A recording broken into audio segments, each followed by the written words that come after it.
Welcome to the deep dive. We take complex lore, unpack the sources, and find those surprising connections. Yeah, and today we're jumping into Thimhalen.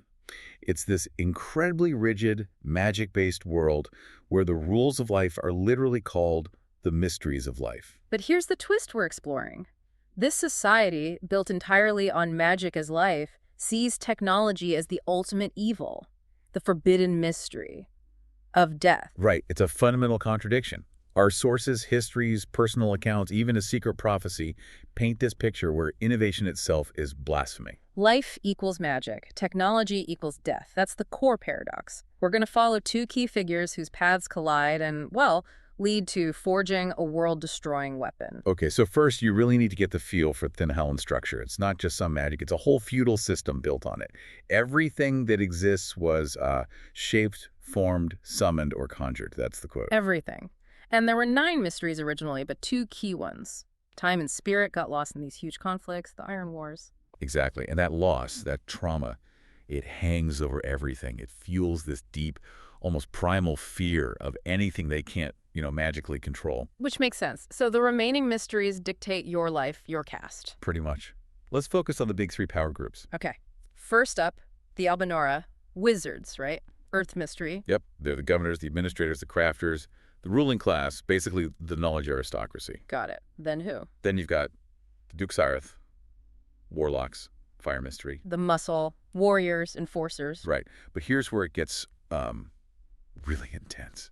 They have this unique power called null magic. Null magic. Okay, so it's not just like super-powered fireballs. What does null magic do?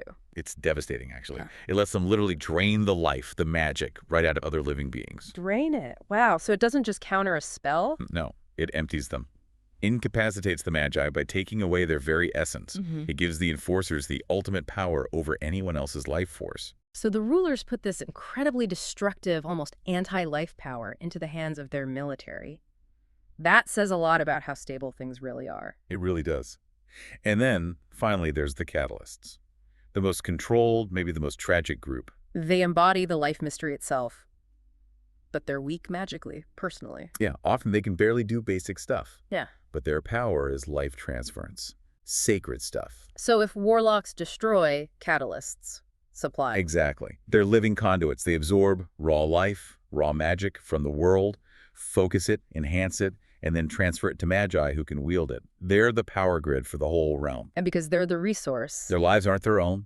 The church controls everything, marriages, breeding, all to keep the magic flowing. It's exploitation dressed up as sacred duty. Okay, so that sets the stage. Now, the threat that justifies all this control, the 9th mystery, technology. Blamed for the Iron Wars, the Apocalypse. They had this big event, the casting out, banished the practitioners, sorcerers, technologists, sent them beyond. And destroyed their tools. What kind of tools? Things we'd find mundane. Machines that raise water, like pumps, or carriages that crawl on round feet. Wheels, basically. Wheels became fairy tales. That's how alien it was. So alien, so terrifying. Yeah. Because the core belief, the theology behind the ban, is that technology gives life to dead things. Yeah. Tools, machines, metal. Precisely. And that act, infusing life into the inanimate, is seen as this perversion. It corrupts magic, which is true life, destroys it. And this isn't just abstract fear. There's a secret prophecy involved, isn't there? Oh, yeah. A really dark one. Source talks about this ancient parchment, only shown to the new bishop by the head of the Duke Sirith, a handover of ultimate secrets. And it's dangerous. Lethal. The previous bishop apparently died instantly just from hearing it. Wow. What did it say? It's foretold that in chaos, there will be born to the royal house one who is dead yet will live, who will die again and live again, and when he returns, he will hold in his hand the destruction of the world. Chilling stuff. Dead yet will live. And then Prince Joram is born. It seems to fit the bill. The test at 10 days old for his inborn mystery. He failed. No protective magic shell formed. So Bishop Vanya, the manipulator we meet, declares him dead, forbids anyone to feed him, touch him, orders his destruction for the sake of us all. Just like that. Okay, enter character number 2. Saryon, the catalyst. Right. A deacon in the church. Yeah. Brilliant catalyst, very powerful in his sanctioned role. But he had a secret passion. Which was? Logic, mathematics. Forbidden knowledge, essentially. He'd sneak into the sealed library sections, read books about the Ninth Mystery. His mind just worked differently, drawn to structure, causality, the very things his world outlawed. That's his fatal flaw then, that curiosity. And Bishop Vanya knows it, uses it. Vanya holds this past crime over Saryon's head, something about the death of Jorum's mother, who was an Empress's cousin. Okay, leverage. Devastating leverage. Forces Saryon on this mission. Find the lost Prince Jorum, who they think is mixed up with the Coven of the Wheel, the technologist's stronghold. And Vanya's justification for picking Saryon. Oh, the irony is thick.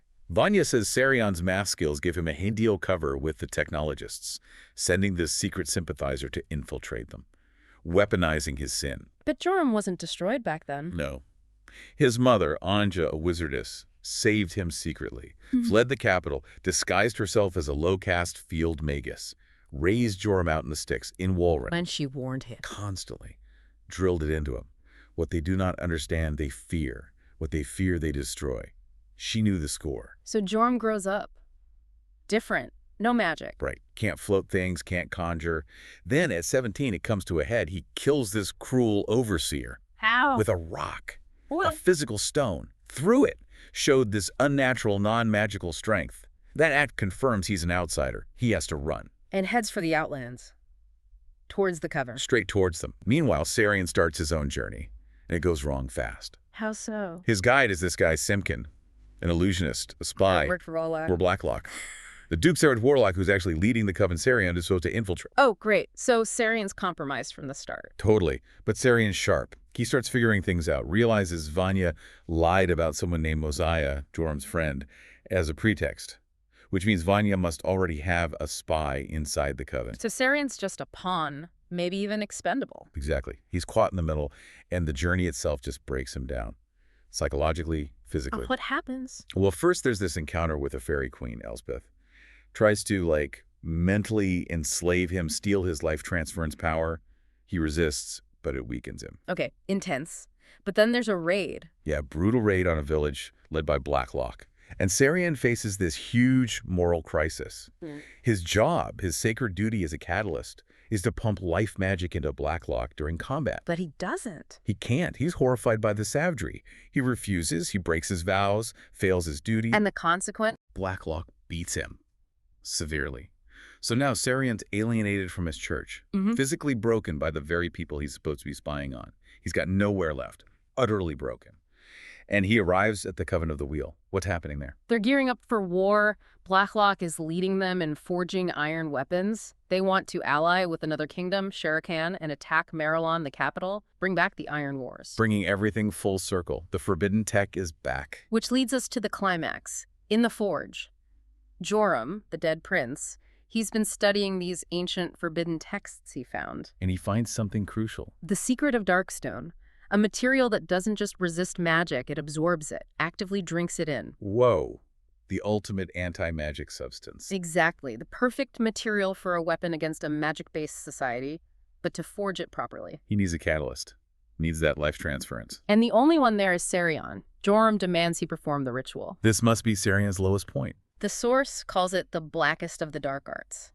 Saryon, the deacon, has to use his holy power to give life to dead metal, to infuse magic into the Darkstone. Fulfilling his secret desire to understand the Ninth Mystery. By committing the ultimate blasphemy. He opens the conduit, pours life into the metal. Creating the Darksword, the weapon from the prophecy. But it's not over. Blachloch shows up, senses the power, confronts Saryon, demands life, like a warlock is entitled to from a catalyst. What does Saryon do? He's already crossed every line. He has. He's done the unthinkable.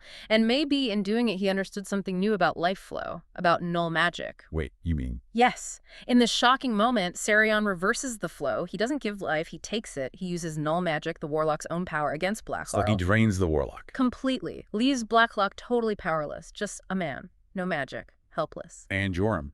Jorum takes the final step. Holding the dark sword, this new unholy creation, he strikes down the now defenseless Blachloch. Wow. The dead prince kills the warlock with the sword forged by the disgraced catalyst. The destruction foretold. Yeah. It's literally begun. Yeah, and the irony is just staggering. This weapon of destruction wasn't made by some purely evil force. No, it was forged by this collision. The highest, most sacred magic life transference, forced into union with the most forbidden technology, the death mystery, the Darkstone. It's Saryon. His whole life was this quiet, intellectual hunger for forbidden knowledge, for math, for logic. And it led him straight here, committing the ultimate sin against his faith, Yeah. basically sacrificing his soul. He proved technology works, achieved his intellectual goal. At the cost of everything. Absolutely everything. And the sources leave us with Vanya the bishop back in the capital, still scheming. Things are falling apart. The Empress is dying. Sherikan's army is moving. And even after all this, the forging, Blachloch's death, Vanya sends for Saryon. And urgent summons. He still needs his mon, apparently. So, here's the thought to leave you with. If the fate of kingdoms hangs in the balance, who really holds the power now? Is it Joram with the sword? Or is it Saryon, the catalyst, who understands both sides, who committed the ultimate act, who Vanya still thinks he controls? And what about Simkin? The spy, the illusionist, the fool who claimed only a fool tells the truth.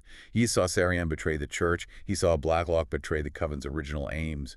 What game is he playing now? What final secret is he holding on to in this world turned upside down by life given to death? Something to think about.